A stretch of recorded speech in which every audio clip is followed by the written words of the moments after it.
Sikia vizuri, kuanzia leo kama umepoteza kitambulisho yako, wewe uende utafute kitambulisho ingine. Ile pesa shilingi 1000 ilikuwa inalipishwa, tumeondoa. Wewe utaenda utapatiwa kitambulisho mpya bila malipo yoyote. Kama vile vile kama wewe hauna kitambulisho, si ndio? Hata kama umefika miaka 20, 30, 50, unajua kuna watu wanaogopa ya kwamba wakienda kuuliza ya kwamba kitambulisho wataulizwa ulikuwa wapi.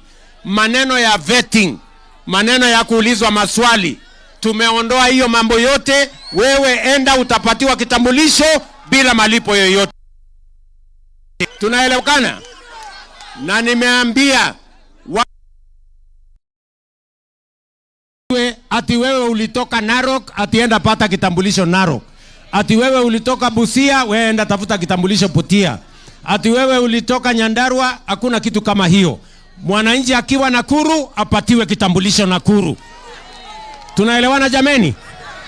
Alafu basi mimi nataka nyinyi, kila mmoja wetu nataka ajiandikishe kwa SHA. Kila mmoja wetu, kujiandikisha ni bure. Mimi nataka nikuulize wewe mwananchi, jitambulishe, enda ujiandikishe kwa SHA.